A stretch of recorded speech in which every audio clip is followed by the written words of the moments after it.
चेहरे पे सारे शहर के गर्दे मलाल हैं, जो दिल का हाल है वही दिल्ली का हाल है।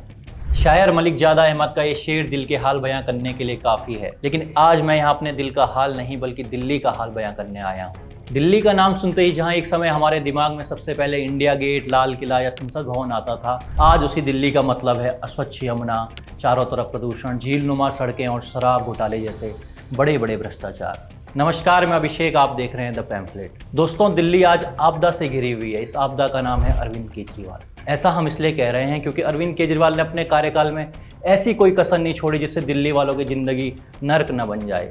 आइए दिल्ली के आम आदमी की दिनचर्या आपको बताते हैं।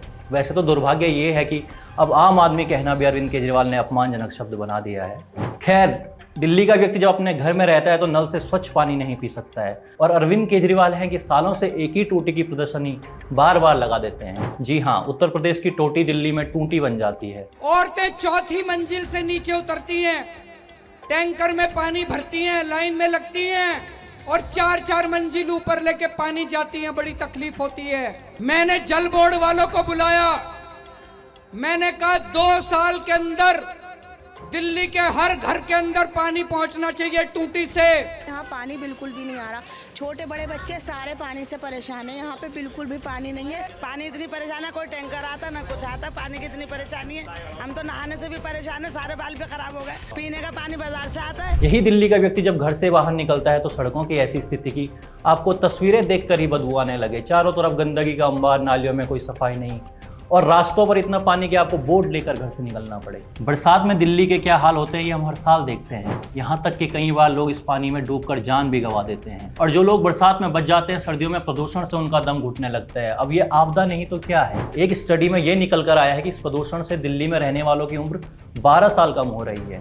लेकिन विडंबना ये है कि बची हुई उम्र में भी दिल्ली वालों को कोई खास सुविधाएं नसीब नहीं हो पा रही। अब इस प्रदूषण से कोई बीमार पड़ जाए तो अस्पताल और मोहल्ला क्लिनिक की हालत ऐसी है कि वहां जाने से पहले मरीज 100 बार सोचे, क्योंकि अस्पतालों में गंदगी का अंबार ऐसा है कि डॉक्टर वहां मिलते नहीं। जिस मोहल्ला क्लिनिक का केजरीवाल दिल्ली भर में ढोल पीट रहे हैं, उसका हाल ये है कि डॉक्टर क्लिनिक तो आते नहीं, लेकिन लैब टेस्ट के नाम पे घोटाला किया जा रहा है। स्वास्थ्य विभाग की जांच में सामने आया है कि यहाँ ऐसे मरीजों का लैब टेस्ट कराए जा रहे हैं जो वास्तव में कभी थे ही नहीं। इन्हें घोस्ट पेशेंट कहा जाता है। बताइए, जिंदा रहते हुए भी पेशेंट घोस्ट बनाए जा रहे हैं। और दिल्ली में घोटाले सिर्फ यहीं तक सीमित नहीं है। दवाओं के नाम पे घोटाला, सीसीटीवी के नाम पर घोटाला, बस खरीद में घोटाला और सबसे बड़ा शराब घोटाला। भ्रष्टाचार की ये आपदा इतनी बड़ी है कि सीएम, डिप्टी सीएम, शिक्षा मंत्री, स्वास्थ्य मंत्री और शराब मंत्री जेल से होकर आ चुके हैं। इस आपदा से निकले 15 विधायक, 8 मंत्री और 1 सांसद जेल जा चुके हैं।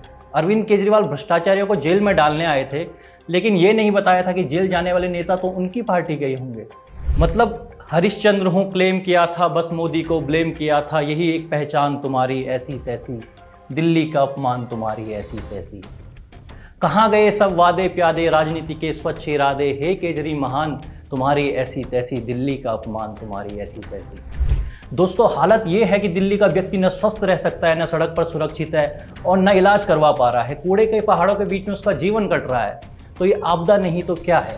और इस आपदा में उसकी आने वाली पीढ़ी का भविष्य क्या होगा? जिस भविष्य के खातिर दिल्ली के लोग अपने बच्चों को सरकारी स्कूल में पढ़ा रहे हैं, वहाँ 9वीं और 11वीं में लाखों स्टूडेंट फेल हो रहे हैं। ये कैसी शिक्षा क्रांति? और यही दिल्ली का व्यक्ति जब थक हार कर ट्रैफिक मिसमैनेजमेंट में जाम में फंस जाता है तो उसे सड़कों पर क्या दिखाई देता है? इस आपदा के विज्ञापन ऐसे कि योजनाओं से अधिक खर्चा इसके प्रचार करने में किया जा रहा है। आप इस एग्जाम्पल से समझिए।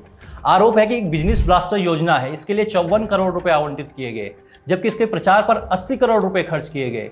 इसी तरह पराली मैनेजमेंट स्कीम के लिए 77 लाख रुपए आवंटित हुए थे और इसके प्रचार पर 27 करोड़ रुपए खर्च किए गए हैं। केजरीवाल जी का करोड़ों पैसा उड़ाने का शौक तो हम शीश महल के रूप में देख चुके हैं, लेकिन इन पैसों को उड़ाने की आदत के चक्कर में दिल्ली में आर्थिक आपदा ऐसी आई कि इतिहास में पहली बार दिल्ली का खजाना घाटे में चला गया।